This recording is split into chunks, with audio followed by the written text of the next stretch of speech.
sorry. Hi, all right.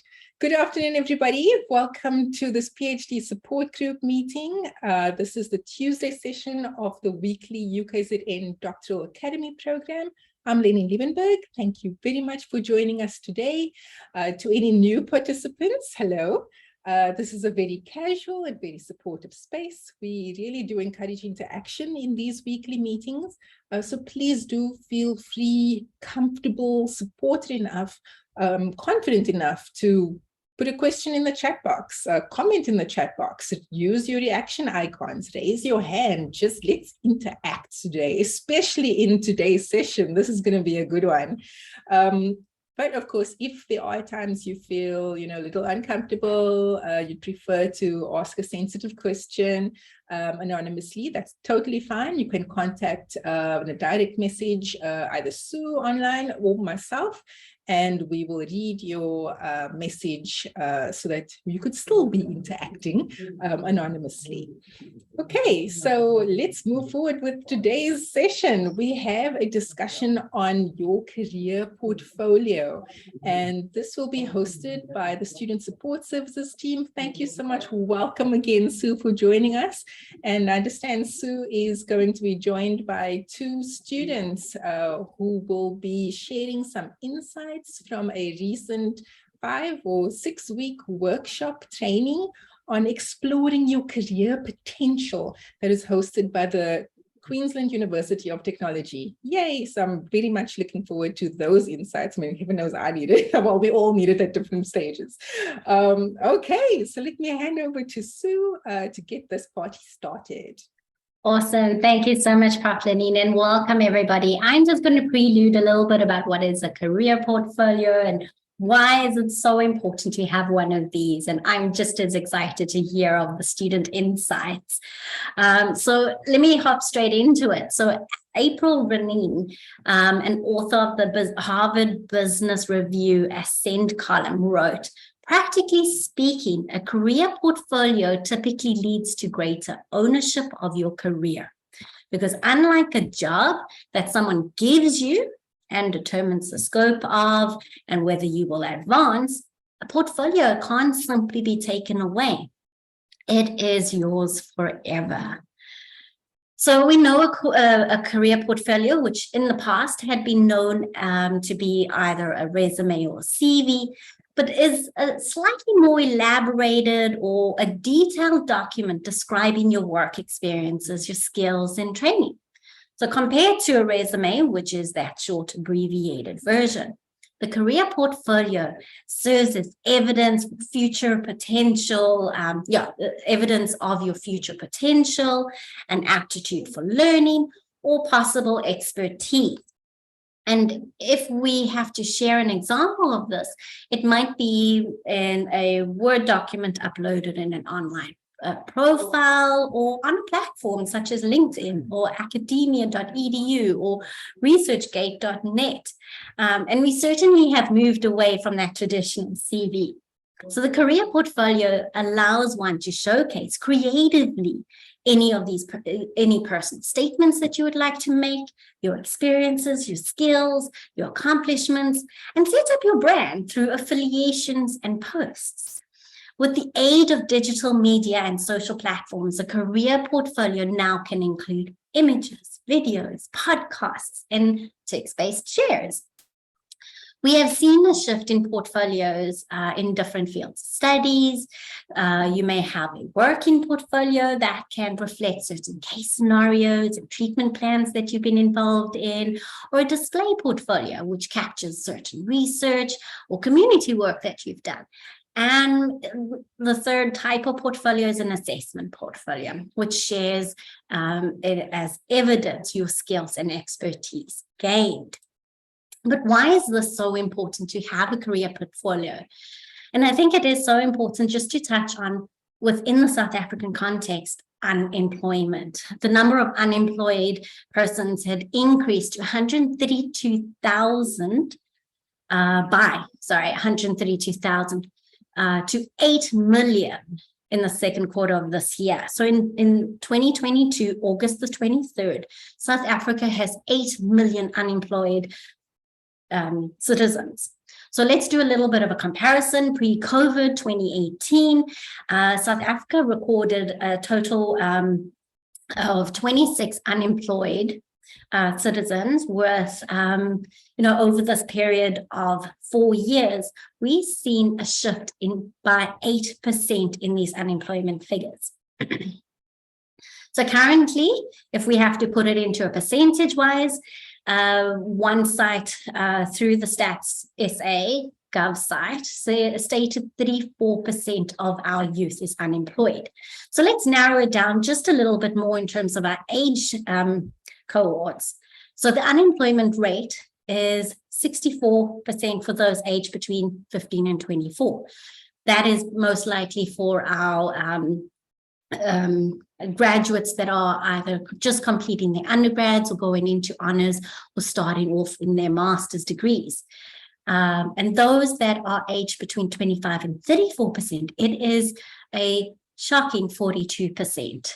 And we know that when you are graduating with a degree, we tend to sit again with this other fear of, did I take too long to enter the workforce? It's going to take me even longer to find a job within a certain niche area, that kind of thing. Am I overqualified, etc.? So this fear of being unemployed is great. It is a reality. So to find a job in South Africa is not easy.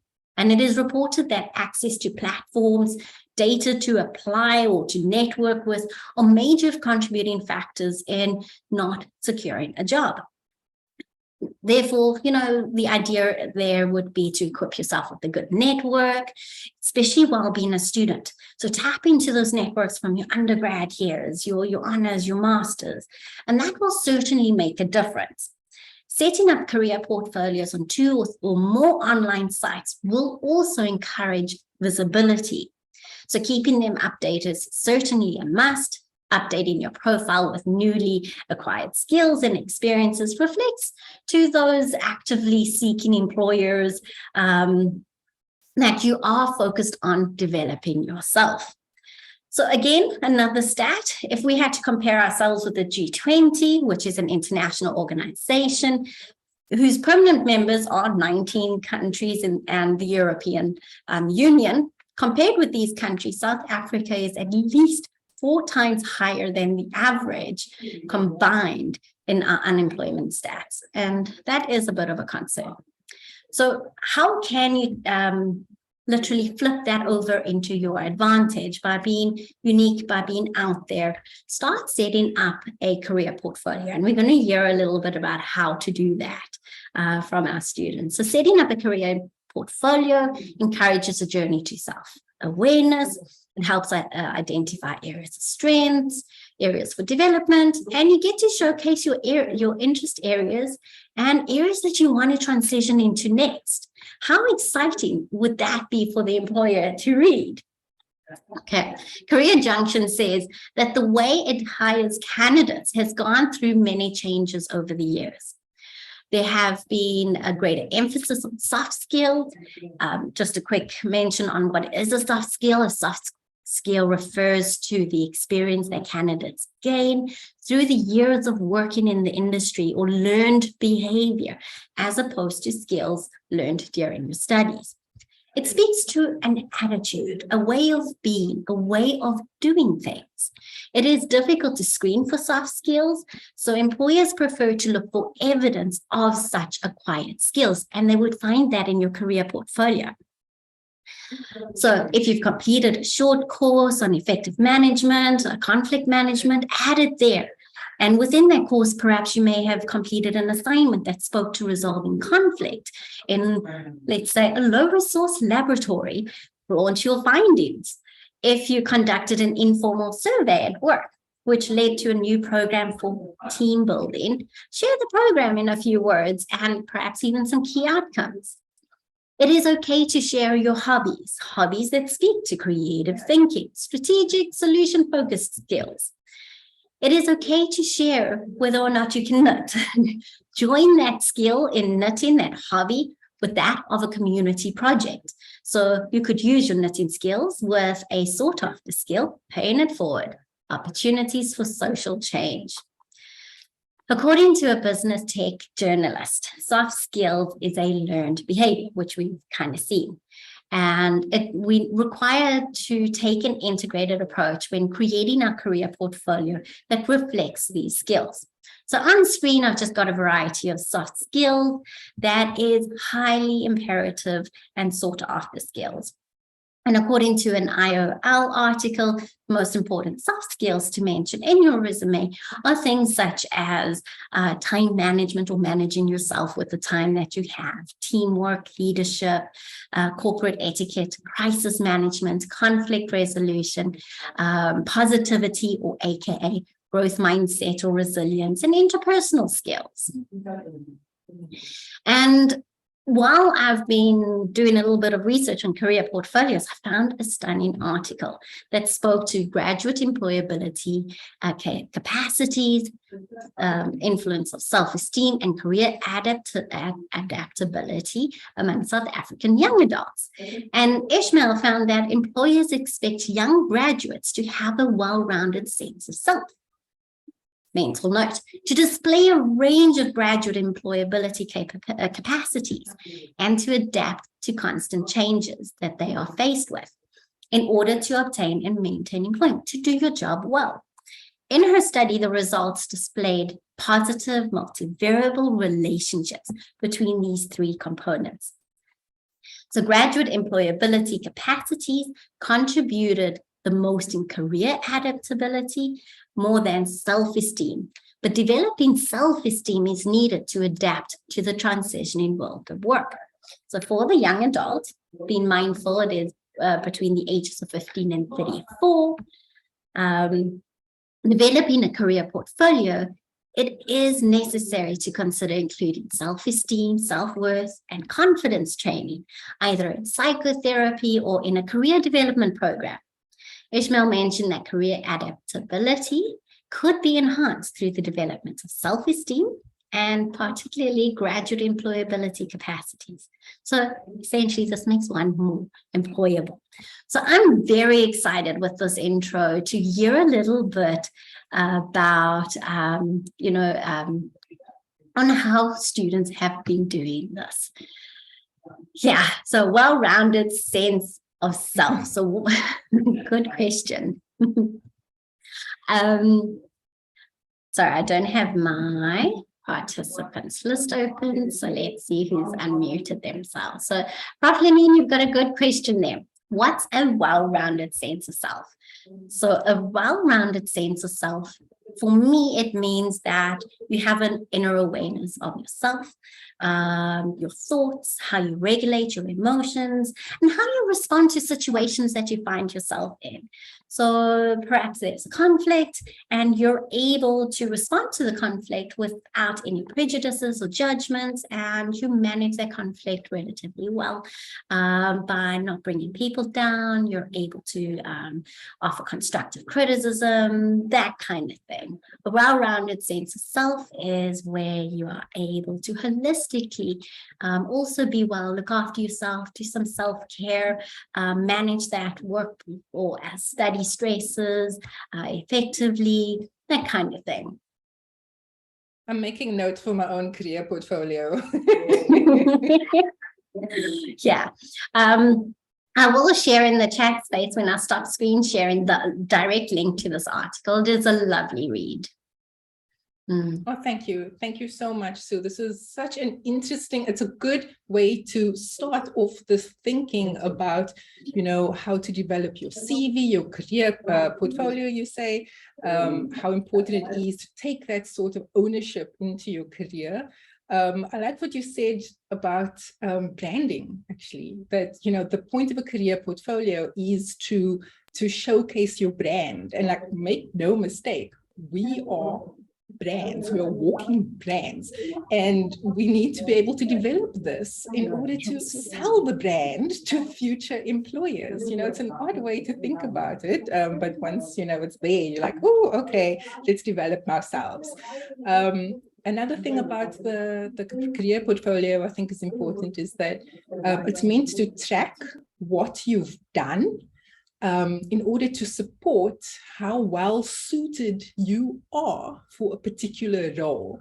I mean, that's what you want to show to future employers. So it's important to learn how to develop a career portfolio. Developing your CV is important, but I also think that it starts off by understanding and acknowledging where you want to go, what you want to do, how many changes, how you'd like to develop along the way.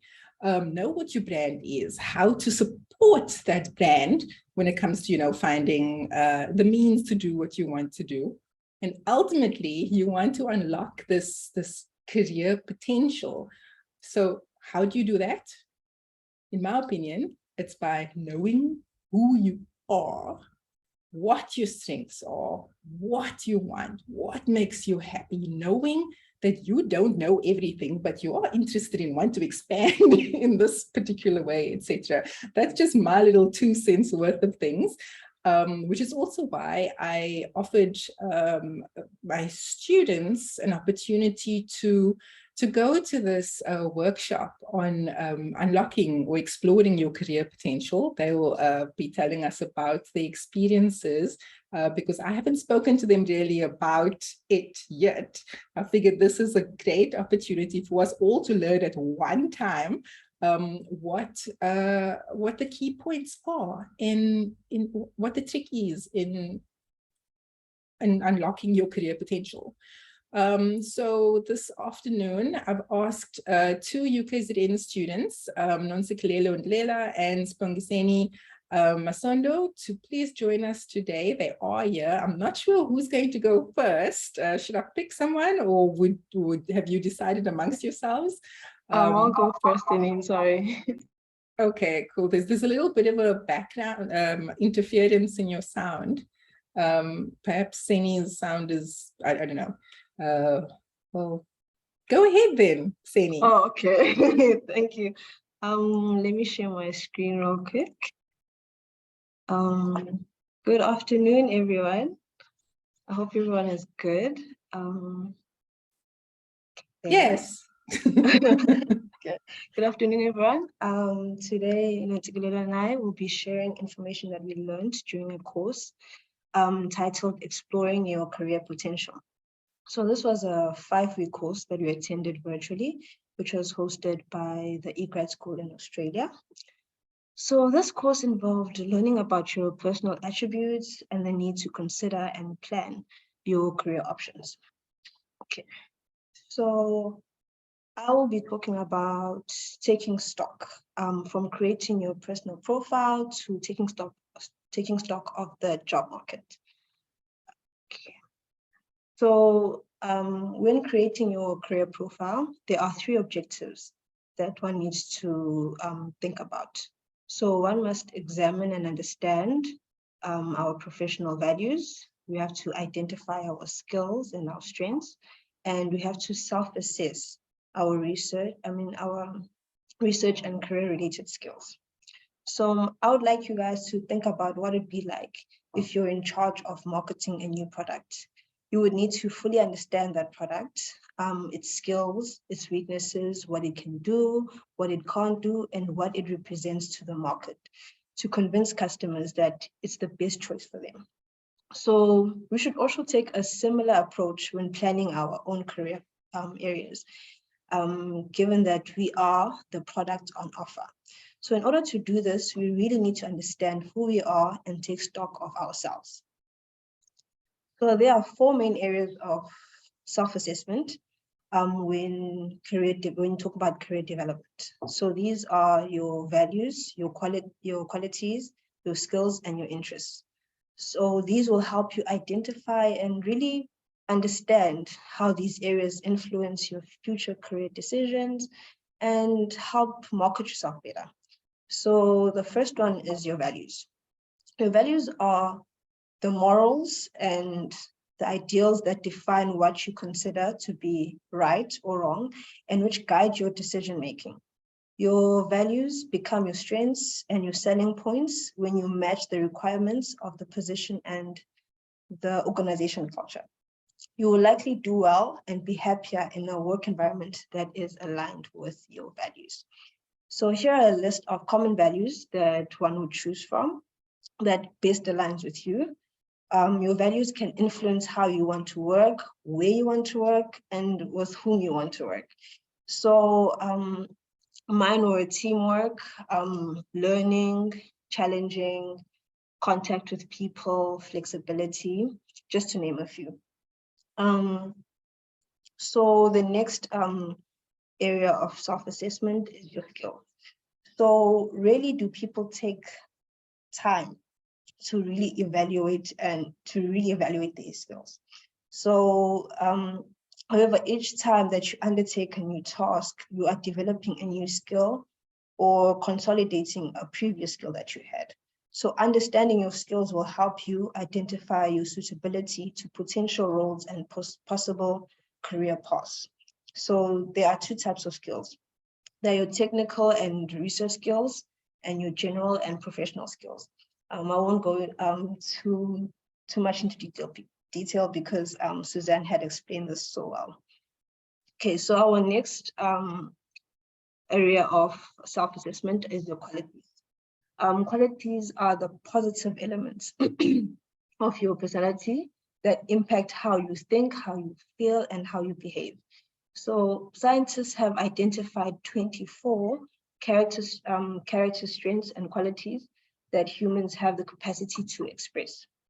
So qualities are different from your other strengths, such as your skills and your talents and your interests, because they actually reflect who you really are and who you are at your core. So when you know your strengths, you can better understand yourself, you can represent yourself well, and you can promote yourself. So I took a survey that the course had offered, and I found out that mine were humor, social intelligence, love, kindness, and humility. But I'm not really sure about the last one. So the next area of the next and last area of assessment is self-assessment is your interests. So being aware of your interests can really help you choose work that you would be happy doing. So interests are different to your skills and your values, because being interested in our work is a source of motivation and fulfillment. We are more likely to be engaged in a task that holds an interest for us. So understanding your interests is really important so that you can determine your short and your long-term goals from career objectives, and you can this can help assist you with your next career decisions. So there are 6 areas of interest that one would have to reflect on. So they are on the screen listed here. They are realistic, your investigative, your artistic, your social, enterprising, and conventional interests. So we had to rank each interest. We had to choose at least 3 and had to rank each of them depending on which one resonates with us the most. You had to take these, and then this helps you identify the work activities and the environment that really aligns with who you are. Okay, so then now that you have basically created your whole career profile, so this will then help you really write your CV, and can also help you talk to a future employer, sorry. Okay. So now that we have created your career profile, let's take stock of the market. So just like creating your career profile, there are 3 objectives when taking stock of the market. There is understanding the job markets, examining a new career paradigm, and learning how to search for jobs. So in the old days, postgraduate degrees were seen as a stepping stone towards a academic career with a well-defined pathway through the different ranks of academia. However, this is not really our reality, for employment for a lot of graduates. So it's very important for you to make changes to suit your career pathway. first, we really need to understand that there are many career options out there available for us. So one needs to have an open mindset when dealing with career planning. You may be interested in academia, or like me, you may be interested in working in industry. But in dealing with either of these options, you need to know your career profile and know where your market lies and build your portfolio accordingly. So as long as you know what you can bring to the table and you have an open mindset, you can go far. So in doing so, you need to investigate all the career options in today's market that are related to your skills. It is crazy that it is estimated that young adults today will have at least 3 different career changes and an average of 12 jobs in their lifetime. I find that really crazy. So unlike many of our parents who found a job and stuck to it, because my mom did the same, she's been a teacher for millions of years now, we will have multiple careers across multiple platforms. And you may have already changed your career during your time at varsity by changing your undergraduate courses or your postgraduate directions, because I've changed mine. I went from doing genetics honors to doing medical microbiology. So these things change and in different ways. So now we have to review the jungle gym, which in other words is called the job market. So there are a whole lot of options when exploring the job markets, but we were taught one of these options. So one way is to go to LinkedIn. You create a profile on LinkedIn, and then you would search for a high profile researcher or someone you would consider a role model or a mentor in your field, excuse me. Then you look them up. If you can't think of anyone, you can just type up your research interests or even where you'd like to actually work. And then you search for the people that work there. And then once you found them, you then look at what they studied, what jobs they had along the way, and how their job titles have differed, and what type of skills that they have, what types of skills that they identify themselves as having, and what type of different organizations have they worked for. For example, private companies, NGOs, charities, and so forth. After that, you will then review what you found and learned about that person, and then you will try to apply that within your career interests. For example, if you see that that person has done a lot of community outreach, that would be something that you would have to think about and how you would try to incorporate into your current skill sets, and that would help you increase your chances of actually getting employed for your future job. Okay, so job searching for advertised positions requires a broad mindset. So I say this because only about 40% of jobs are actually advertised. And there are many jobs, there are many job sites to choose from, such as Indeed, Career Junction, Job Mail, and these are just a few that I'm mentioning. There's also LinkedIn, which is a powerful tool for job searching.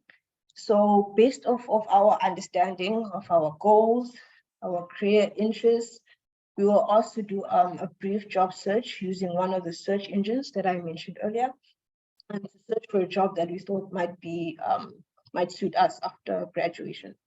So we will also do this because part of developing your career is developing your skills, your interests, your experiences, and networks throughout your career in order to be best prepared for your opportunities that might arise. So this provided a great way to review currently advertised jobs and see what they were looking for.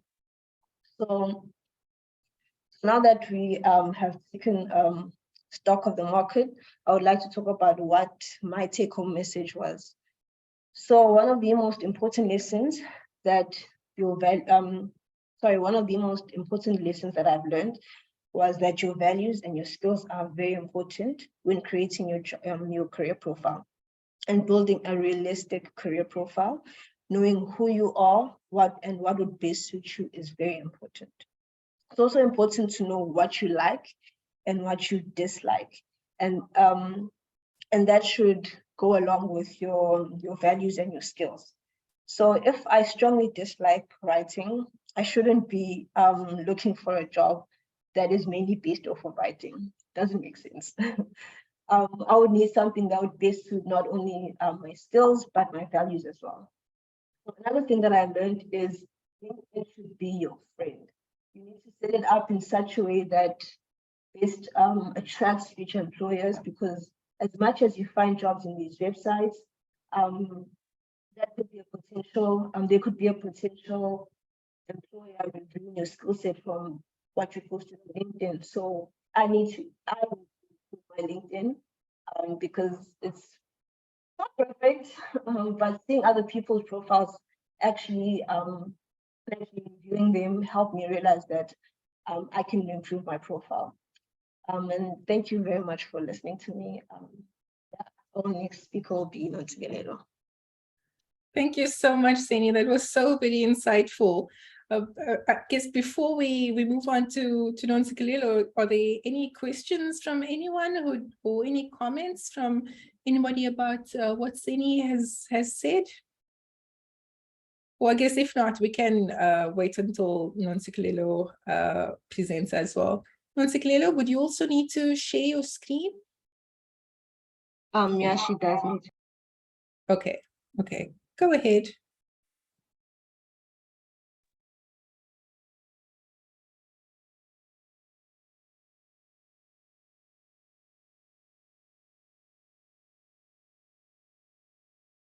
While we wait, I just thought it's useful to point out that, it's not considered stalking on LinkedIn when you're looking for how a potential mentor has developed their career and using that as a template. Just thought I'd let that out there. Sorry, Nonsikelelo, please go ahead. Good afternoon, everyone. I'm also just going to be briefly sharing with you guys some of my experience, as well as some of the things that I learned from the Explore Your Career Potential course that we did. So firstly, I thought that the course was very accommodative in terms of catering for people in different career levels. I think that whether you may have specific and clearly identified career plans already, or you may still be considering what other options are available for you, the information was very relevant either way. I think that it's very common to find students doing their masters, doing PhD, young researchers who do not have everything figured out. I, for one, do not have it all figured out. So you are just in a position where you still need that support to navigate the next step of your career. And I think that this course offered just that. So my major take home from the whole course was that it made me appreciate a little bit more the fact that to be successful in your career of choice, be it academia or if you decide to branch out to something else, you need to carefully consider and plan for that career to succeed.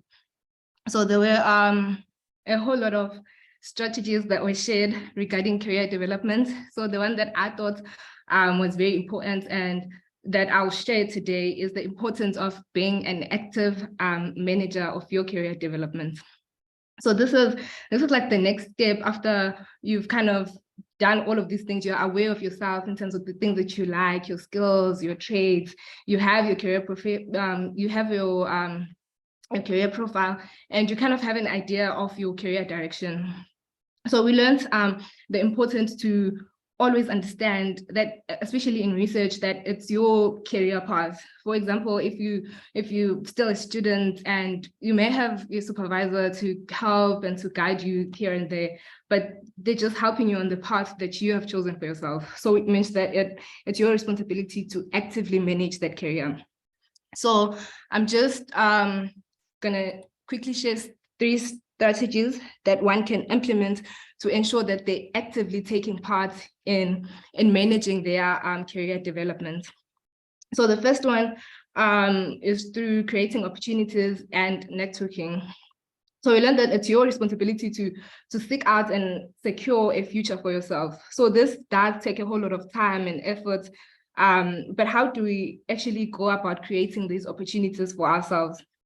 So number one is through creating opportunities and or networking. So we learned the importance of kind of building your career or your marketing campaign. So as Seni has already said, it's very important to consider yourself as a product that is being marketed. So be in a position of self-understanding where you can actively sell yourself to the market, your CV, your online profile, the way that you interact with others, they all need to sell the good things about you. Secondly, you do not have to doubt the fact that you have something to offer, or rather make sure that you do actually have something to offer. And it doesn't just end with you knowing that you have something to offer, but being able to communicate and let the people or potential recruiters see that you're actually someone that is worth remaining connected with. And then lastly, being able to identify opportunities. So sometimes it's really not a matter of you creating opportunities, but just having the skills to identify opportunities that are already there. So one good example of finding these may be at conferences. So you find more opportunities through networking. So I know that networking does not come that easy to some people, and I am some people, by the way, but we did learn that it's something that can be learned over time. We also learned that another way through which you can kind of locate these opportunities for yourself is by talking to people, which is called the hidden job market. I personally was not aware of the hidden job market. So this is particularly important as most jobs now are no longer even advertised. So approximately 50 to 60% of jobs are not advertised, and people get these jobs through referrals and talking to people. So this means that having a well-developed network may open a whole lot of opportunities that may otherwise be missed. So who do you network with? The answer is almost everyone, really. So your app supervisors, conference delegates, if maybe you're attending a conference, staff, if you're working somewhere, your peers, all of those people are people that you can like talk to kind of identify these opportunities. So the second way in which you can manage your career is through conducting informational interviews. So basically an informational interview is just an informal conversation, could be face-to-face or online, in which you seek advice about the industry, the career, and or the corporate culture of the potential future workspace. So when thinking of an informational interview, you need to think of it as a reverse interview. So you're interviewing someone about their role to help you decide on whether or not you want to follow the similar approach. So an informational interview is different from a job interview. So there's two main things that distinguish these two from each other. So the informational interview is initiated by you and not the contact, so the person that you are interviewing. And also the conversation is not about hiring or about a specific job, but rather just about you asking general questions to learn about the role or the person's career history, the industry that they're in, the challenges that are common in that career field, just to kind of help you make informed decisions about the next step of your career. So there's benefits to this. You find out about careers that you didn't even know existed, and it kind of enables you to learn about the career trajectories of people that are working in the field, get first-hand information about the realities of working within a particular field. And some of the information you don't even get online. And then you also get like tips and inside knowledge about how to prepare for and learn your career position. And lastly, having that conversation with that person, they kind of get to know you as well. And in that way, you may be able to build future connections with them. So I'm just going to share a few tips that we learned as to how to conduct this successfully. So the first one would be to identify who you want to informally interview.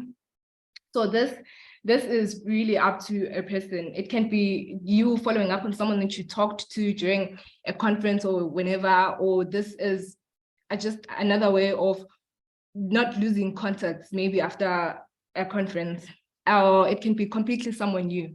And then the second step is to request to meet with the person. Could be via an email, introduce yourself, introduce the connection. It's always nice to tell them why you're connecting with them, and then make the request to me. So these are very, very flexible. You can do it online or in person, just 15 to 20 minutes, just talking about that person's career. And then the third step is to prepare for the actual interview. So it's always nice to come prepared, have a list of questions, organize them nicely so that you know that during the interview, you know exactly what to say and the person doesn't feel like you're wasting your time or something. And then it was also very important to thank the person for their time, because you find that most of these people, they're very busy people, and then them being able to share that 15 to 20 minutes of their time with you, yeah, it's important to thank them for that time. And then also after the interview, just send them an email thanking them for their time, and just letting them know that you did learn a lot from that interaction. So the last step that we learned on how to actively manage your career is developing a career management system. So this is kind of like a private, organized online system for maintaining and record all your skills, your experiences, relevant artifacts over time. This is like a system of documents and files that you can create, which enables you to easily create customized job applications. So it's very important to have such a system where you can kind of keep track of all the things that you've done, your certificates, your experiences, and then store them there, because we do not always have the time to update our CV. So this makes it easier to remember and quickly edit when you need to, and you need to submit a CV for a job application. So you can choose to create a system that you feel works for you, but a standard career management system has 3 elements. So you have your CV, your skills matrix, and a collection of all these artifacts. So I'm just gonna go quickly go over these 3 things. So a master CV is like a long document that keeps like all the record of your qualifications, your work history, presentations, over time. So this is generally not the one that you would provide for a job application. So we were advised to kind of have 2 CVs in a way, the one that you'd use to apply for jobs, and then the long one where you just use to keep the record of all of your things. So it's good practice to use the common headings for the CVs. So the headings that are common for both the academic and the industry job, they include all your qualifications, your key skills, work history, professional development courses, certificates, your references, and all of those things. So headings that are usually reserved for an academic CV includes awards, presentations, publications, as well as professional development. So during the duration of the course, I remembered a conversation that Seni and I had with our supervisor. So we were kind of talking about how there was this conference that I had applied for, but ended up not going. So I remember she said that at least you can still add that your abstract was accepted in your CV. So we were all shocked after that statement. I think she was shocked that we didn't know that you can add that, and we were shocked that we didn't know that you can actually do that. So, but now we know. After like taking the course, we covered a whole lot of information in terms of how to kind of store all of these things and showcase them in your academic or your industry CV. And then the last element of your career management system would be to have a skills matrix. So skills and experiences are of significant importance to employers. So all jobs, whether academic or non-academic, they require certain skills. This could either be your transferable skills or your technical skills. So with skills as well, it's nice to kind of have a running record of them, as it may be difficult to remember over time. So we learned that you can do this using a skills matrix. So a skills matrix is like a table, like the one that I pasted here. I'm sorry about the quality, but I just wanted to show how it would actually look like when you have put like all your skills and stuff. So you'd have a number of skills depending on the level of your career. And then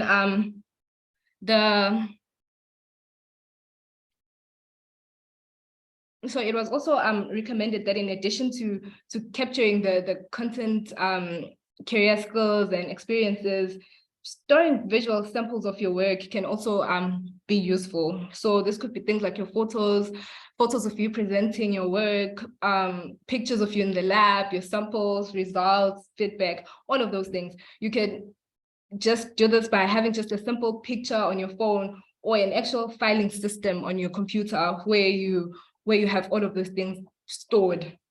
So the best storing approach is the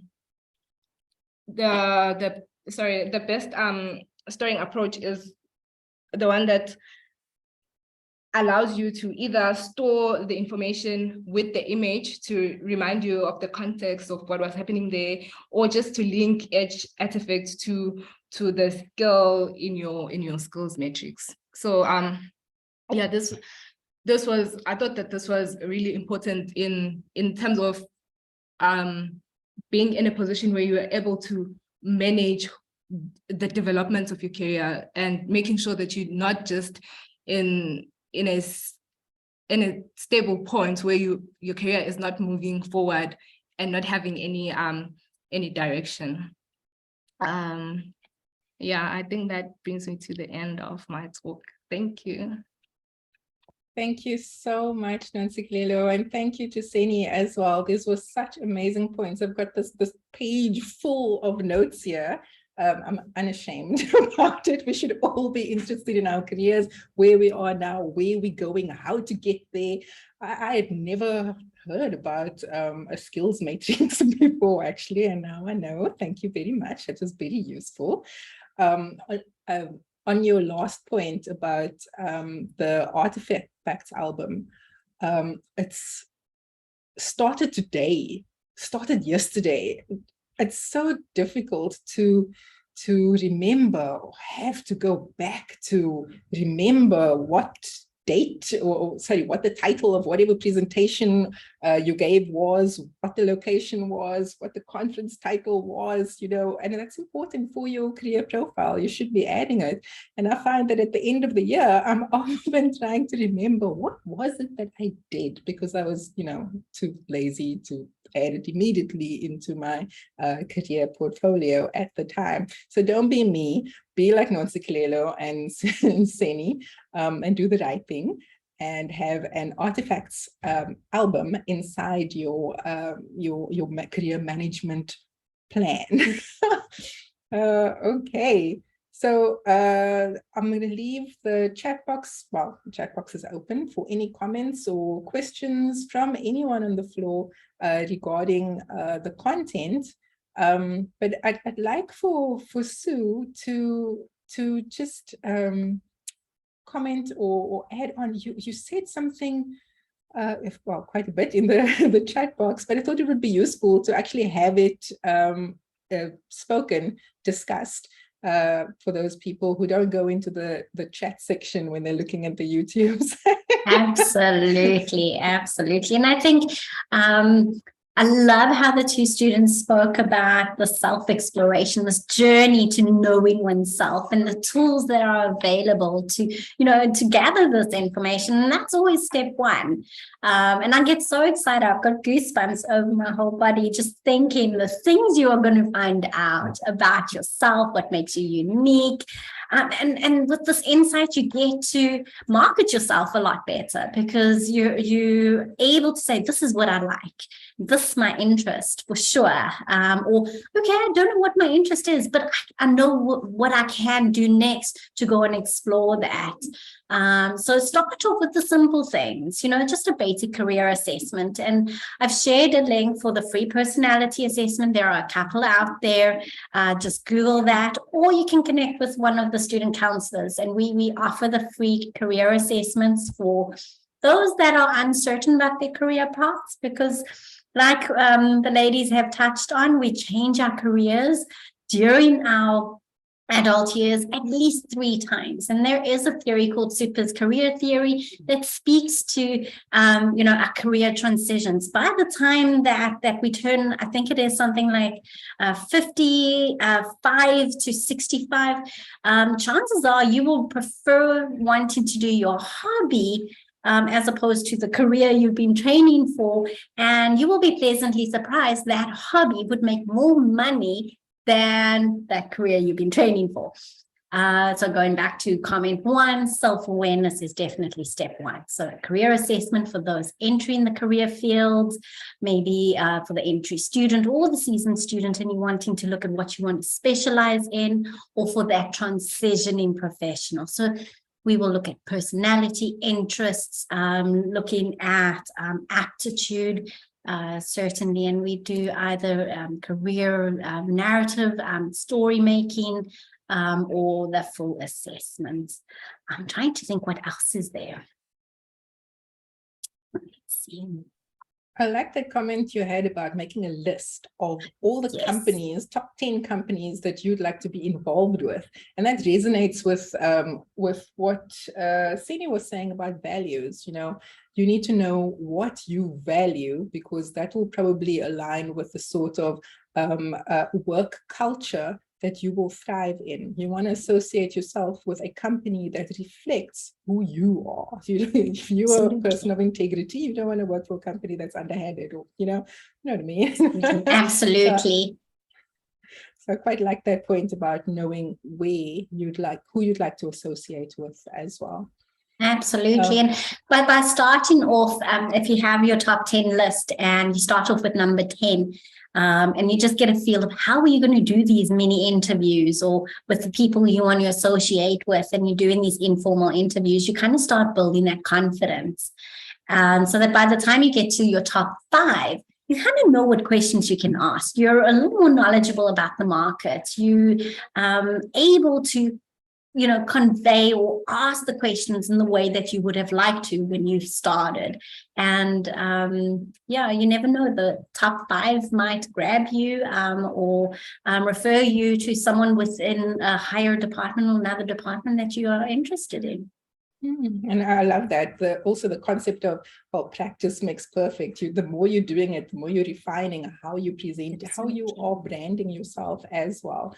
And that ties in with what Bongeka was saying in the chat box. She says the informational interviews do seem daunting because it's going for someone you probably look up to. I mean, here you are, little old you, and you're presenting yourself to somebody else. But the more you do it, the more comfortable you're able to get with it, and you realize that this is all for you in the end, I suppose. There's something interesting about Seni was speaking about these values and qualities and skills and interests, and I was transported back to in my days it was called guidance counseling in high school.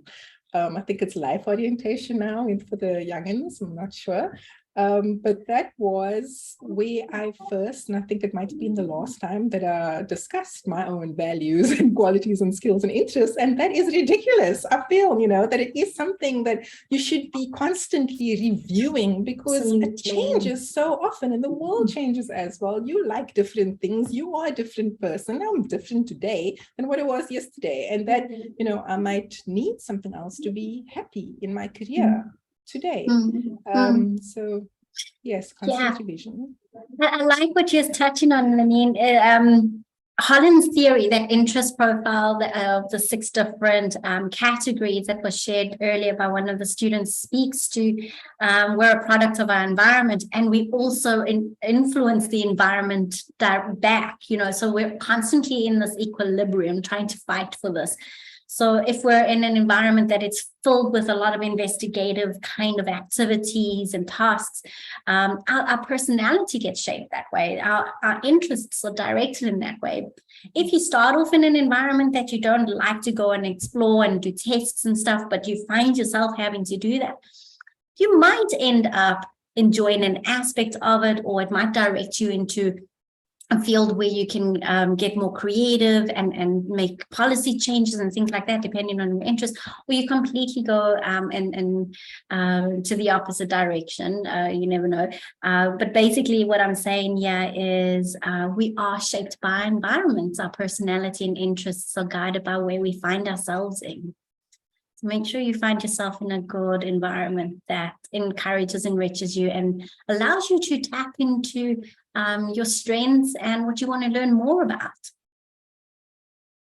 And you know, sometimes that I think we do focus a lot on security. I mean, we want to eat, we want to live somewhere, and we forget about you know, putting ourselves forward as well. You know, putting our happiness forward. Yeah. I was telling somebody recently that I would hate, it is my biggest fear, to be accomplished but not happy. You know, having all these degrees, having had all this training, but not enjoying where I am at that moment. Not enjoying my purpose. My purpose is not fulfilling me. And, you know, this session just reminded me about the revision that needs to be put in place to avoid that consistently. Yeah, job security and financial stability is two of the top values, you know, within South Africa. If you look at, I think there's something like 28 career values that I usually assess. I can't remember offhand how many. And historically, over the last 10 years, financial stability and job security has always been the top 5. Yeah. I think that's a normal South African trait. Okay. Yeah. You know, you mentioned your career, your test, your career profile, your SSS. Your point you mentioned in the chat box, and I just want to put it out there, that it's not only for entry-level students, you say it's for seasoned students, so even the transitioning professional. So, you know, if you are interested then on panel participants, in learning more about yourself and unlocking your potential, the SSS is available to assist you with this. Sue will provide the email address again, just to make sure that you can get in touch with the SSS team to make sure that you become accomplished and happy. You know, it's very important. So I guess we're wrapping up right now, and I'd just like to thank everybody involved in this session. Sue, Seni, Nonsikelelo, the presentations were fantastic. The content was amazing and so relevant to so many of us on this meeting, and I guess in the virtual space. This is recorded for UKZN, the YouTube site. And I would absolutely encourage that more and more people see this earlier, or, you know, yesterday even, start planning the career profile and set ourselves up for success as a result. So, right. Thank you so much for joining us today, and we'll see you next week, Tuesday, for another fantastic session of the PhD Support Group meeting. Take care, everybody. Have a good afternoon. Goodbye.